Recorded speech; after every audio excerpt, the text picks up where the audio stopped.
అన్ని మాటలు అన్నాక ఆయన ఊరుకుంటారా? ఆయన కసితీరా కొట్టారు. వళ్ళు మరిచి నేను అరచినట్లు వళ్ళు మరిచి ఆయన కొట్టారు. ఆ దెబ్బలకి, ఆ తిట్లకి ఆ రోజు నాకు భవిష్యత్తు పట్ల మినుకుమనే ఆశ కాస్త ఆరిపోయింది. ఇంకేందుకు బతకాలో తెలియదు. ఈ ఇల్లు వదిలి వెళ్లేదారి లేదు. వెడితే భవిష్యత్తు అగమ్యం. నా వాళ్లకి నేను సమస్య అవడం ఇష్టంలేక ఇంతకంటే గత్యంతరం కనపడక ఈ నిర్ణయానికి వచ్చాను డాక్టరుగారు. చెప్పండి డాక్టర్. ఇప్పుడు చెప్పండి, నేను తొందరపడ్డానా? నేను చేసింది తప్పా? నా సమస్యకి పరిష్కారం ఏదన్నా ఉందంటారా? చావు తప్ప మరో మార్గం నాకుందంటారా? ఇప్పుడు జవాబు చెప్పండి డాక్టర్. నన్ను బతికించి నాకెంత ద్రోహం చేశారో ఇప్పటికైనా అర్థమైందా? డాక్టర్ ఆవేశంగా సవాల్ చేస్తున్నట్లు అడిగింది శారద. విజయ సాలోచనగా శారద వంక చూస్తూండిపోయింది ఒక నిమిషం. ఏదో నిశ్చయించుకున్న దానిలా స్థిరంగా తలెత్తి, ముందే చెప్పానుగా శారద, ప్రతి సమస్యకి పరిష్కార మార్గం ఉంటుందని. శారద ఆశ్చర్యంగా చూసింది. అవును శారద, నీ సమస్యకి పరిష్కారం నీవు ఆయనని ఎదుర్కోగలగడమే. అణిగిమణిగి పడివున్న నాళ్ళు మరింత అంచాలనే స్వభావం మనిషిది. అందులో నీ భర్త లాంటి మగవాళ్లకి భార్య అంటే అణిగి పడివుండేదని, ఎక్కడికి పోలేదని, చచ్చినట్లు ఏమన్నా భరిస్తుందని వాళ్ల ఊహ. వాళ్ల అపోహ తొలగించి, భార్య అంటే బానిస కాదు, భార్య అంటే ఆ సంసారంలో భర్తకెంత స్థానం ఉందో భార్యకి అంతే స్థానం ఉందని అతనికి తెలియచెప్పడం నీ బాధ్యత. భార్య స్థానం భర్త పాదాల దగ్గర కాదు, హృదయంలో అని నిరూపించాలి నీవు. అవసరమైతే ఎదిరించాలి. మీకు నేను చెప్పింది సరిగా అర్థం అయినట్టు లేదు. ఆయనని ఎదిరించకపోతేనే నాగతి ఇలా ఉంది. ఎదిరిస్తే బతకనిస్తారా? ఆశ్చర్యంగా అడిగింది శారద. అవును, బతకనీయడు. ఇంట్లోంచి పొమ్మంటారు? సరే, వెళ్ళిపోతున్నాను అను. విజయ నిబ్బరంగా చెబుతుంది. శారద విచిత్రంగా చూసింది. ఎక్కడికి పోను? మీకు చెప్పానుగా నన్ను స్వీకరించే స్థితిలో మా వాళ్లు లేరని. మరి ఎక్కడికి వెళ్లను? ఏ అండ చూసుకుని ఆయన్ని ఎదిరించను? బేలగా అంది శారద. పిచ్చి శారద, బతకదలుచుకుంటే మార్గమే కనపడలేదా నీకు ఇన్నాళ్ళు? ఆయనింట్లో చేసే వంట ఏ ఇంట్లో చేసినా ఆ మాత్రం తిండిపెట్టి మరో 40-50 సంపాదించుకోగలవు. అంతకంటే గౌరవంగా బతకగలవని ఆయనకి తెలియచెప్పు. అలా తెగించి నిర్ణయాలు చేయడం చెప్పినంత సులువు కాదని నాకు తెలుసు. అంటే నిన్ను వంటపని చెయ్యమని చెప్పడం కాదు నా ఉద్దేశ్యం. ఆయన నిన్ను మనిషిగా, భార్యగా గౌరవంగా చూడకపోతే ఇల్లు విడిచి వెళ్లగలవన్న భావం ఆయనకి కలిగించు. ఏదన్నా అంటే నీవు వెళ్ళిపోతావన్న భావంతో, భయంలో ఆయన్ని ఉంచాలి నీవు. శారద అర్థం కానట్లు చూసింది. అదెలా? నేనలా జవాబిస్తే సర్లేపో అంటే ఎక్కడికి పోను? ఆయన నా బెదిరింపు ఉత్తి బెదిరింపే అని గ్రహిస్తే, అది బెదిరింపు కాదని ఆయనకి తెలిసెలా నీ మీద మళ్లీ చెయ్యి చేసుకుంటే ఇల్లు వదిలి నా దగ్గరికి రా. ముందుగా ఆయనకి ఇకముందు కొట్టి హింసిస్తే పడి ఉండనని, గౌరవంగా భార్యకియాల్సిన స్థానం ఇవ్వకపోతే ఆ రోజుతో నీకు నాకు సరియన్న ఉద్దేశం మాటలతో తెలియజేయి. అప్పటికీ లెక్క చెయ్యకపోతే చేతలతో చేసి చూపించు. శారద, అలాంటి సమయం వచ్చినప్పుడు నీకు నేను అండగా నిలుస్తాను. సంఘ భయంతో నీ తల్లిదండ్రులు నిన్ను ఆదరించలేకపోవచ్చు. కాని సాటి స్త్రీగా నిన్ను నేను ఆదుకుంటాను శారదా. ఏదో ఉద్యోగం దొరికాక నీ బతుకు నీవు బతకలేకపోవు. డాక్టర్ నమ్మలేనట్టు చూసింది శారద. మీరు నన్ను ఆదుకుంటారా? కృతజ్ఞతా భావంతో ఆమె గొంతు మూగపోయింది. మీకు నేనేమవుతానని ఇంత దయ చూపిస్తారు డాక్టరుగారు? కన్నతల్లి తండ్రులే నా కర్మానికి నన్ను వదలగా మీరు నన్ను ఆదరిస్తారా? శారద కళ్ళు చెమ్మగిల్లాయి. శారదా, ముందే చెప్పాను గదా, ఏ స్త్రీ అయినా భర్త ఆదరణకి దూరమై బతకడం అంటే అదెంత నరకమో నాకు తెలుసు.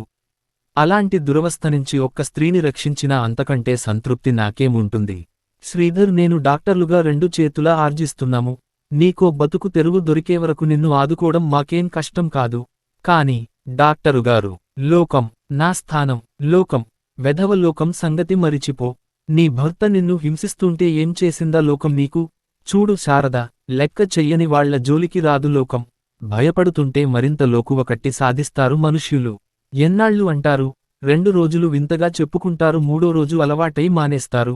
ఒక ఆడది ఎంత నరకం కాకపోతే సంసారం వదులుకుంటుంది అన్న ఇంగిత జ్ఞానంతో ఆలోచించలేని మనుష్యుల గురించి నీవు పట్టించుకోవద్దు. శారద ఆలోచనలో పడింది ఒక్క క్షణం. విజయ మాటలతో ఏదో ధైర్యం, తెగింపు కలుగుతుంది. కాని ఈ ధైర్యం చివరి వరకు నిలుస్తుందా లేదా? ఇటు కాకుండా అటు కాకుండా తన బతుకు తయారవుతుందా అన్న సందిగ్ధంలో కొట్టుమిట్టాడింది. ఆమె సంశయం గుర్తించినట్లు విజయ, శారద, ఇప్పుడే అంత దూరం ఆలోచించనవసరం లేదు. ముందు మాటలతో సవ్యంగా నీ భర్త మారితే సంతోషమే. చూడు శారదా, ఈ మగవాళ్లకి మాత్రం పెళ్ళాం ఇంట్లో నుంచి లేచిపోయిందంటే పరువు తక్కువ కాదంటావా? భార్య ఇంట్లోంచి వెళ్ళిపోయిందంటే వాళ్లు మాత్రం నలుగురిలో తలెత్తుకోగలరా? పైపై బెదిరింపులే కాని నిజంగా భార్య ఇంట్లోంచి వెళ్ళిపోవడం వాళ్లకి మాత్రం ఇష్టమనుకుంటున్నావా? శారదా ఈనాడు స్త్రీలకి చాలా హక్కులు ఉన్నాయి. భార్యని పొమ్మనడం రమ్మనడమంతా వాళ్ల ఇష్టమే కాదు. ఒకవేళ ఇంకా మూర్ఖంగా అతను ప్రవర్తిస్తే, మారకపోతే నీకు అండగా నేనున్నాను. తరువాత కోర్టు ఉంది నీకు న్యాయం చేకూర్చడానికి. శారదకంతా ఏదో అయోమయంగా ఉంది. తనిన్నాళ్ళు ఎందుకింత తెలివి తక్కువగా భయపడింది? అవును, భార్యని వదలడం అంత సులువా? ఈ మాత్రం ఆలోచన లేకుండా అంతలో ఎందుకు భయపడింది? అమ్మ నాన్న రానీయరని, లోకులు ఏమంటారోనని పిచ్చి భయాలతో నరకంలో మగ్గింది. ఇప్పుడు విజయ ఇచ్చిన చేయూత ఆసరాతో తన బతుకుని చక్కదిద్దుకోవడమో, తెగతెంపులు చేసుకోవడమో తన చేతిలో పని. ఏమిటంతలా ఆలోచిస్తున్నావు? నీ ఆలోచనలు నాకు తెలుసు. చూడు శారదా, మీవారు ఊరినుంచి ఎప్పుడు వస్తారు? మరి 2-3 రోజుల్లో. ఆహా, అయితే ఒక పని చెయ్యి. రేపు రెస్టు తీసుకుంటే నీ ఆరోగ్యం చక్కబడుతుంది. ఎల్లుండి బయలుదేరి మీ చెల్లెలు పెళ్లికి వెళ్ళు. చెల్లెలు పెళ్లికి వెళ్ళవద్దనే హక్కు ఆయనకి లేదు.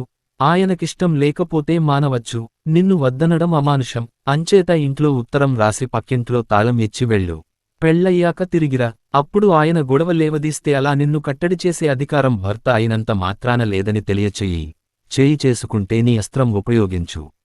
ఏమిటి గీతా రహస్యం బోధిస్తున్నావు? ఈ పూటకి భోజనం వద్దా ఏంటి? పోనీ క్యారియర్ పంపమంటావా?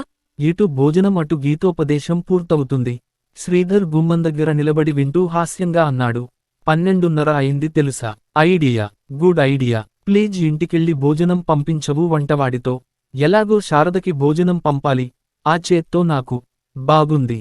ఏదో రహస్యంగా అంటే, అయినా ఆ అమ్మాయిని పాపం ఎందుకలా పాడు చేస్తావు? నీవు మొగుడిని వదిలింది చాలక అందరికీ నేర్పిపెడుతున్నావా?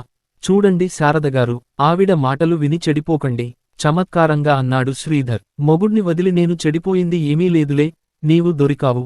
విజయ నవ్వుతూ అంది. బాగుంది, నీ అదృష్టం కొద్ది నాలాంటి వెర్రి వెంగళాయి దొరికాడు.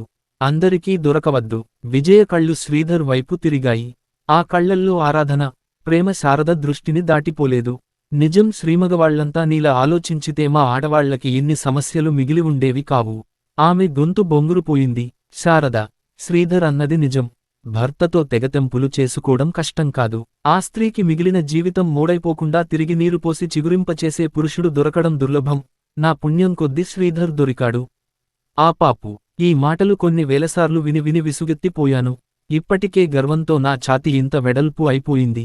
ఇంకా పెరిగిందంటే కొత్త షర్టులు కొనుక్కోవాలి. సరే, నేను వెళ్ళి భోజనం పంపిస్తాను అంటూ వెళ్లాడు శ్రీధర్. వాళ్ళిద్దరి అన్యోన్యత అనురాగం చూస్తుంటే శారద మనసు సంతృప్తితో నిండిపోయింది. తను కలలుకన్న జీవితం ఇది. తనకి దక్కింది ఏమిటి? శారదా, ఏమిటి ఆలోచిస్తున్నావు? నేను చెప్పినట్లు చెయ్యి. భగవంతుని దయవల్ల నీ కాపురం చక్కబడితే మంచిదే. లేదంటే ఏదో ఉద్యోగం చేసుకుందువు కాని. శ్రీధర్ లాంటి సంస్కారి, ఉన్నతుడు మరొక పురుషుడు నీ జీవితంలో తటస్థపడితే నీకు జీవితంలో లోటు ఉండదు. డాక్టర్ గారు, మీ గురించి చెబుతున్నానన్నారు? చెప్పండి ప్లీజ్. వినాలని చాలా ఆరాటంగా ఉంది. నిజంగా మిమ్మల్ని చూస్తుంటే మీరు జీవితంలో కష్టాలు పడ్డారంటే నమ్మశక్యం కాని విషయంలా అనిపిస్తుంది. చెప్పండి ప్లీజ్, ఆతృతగా అంది.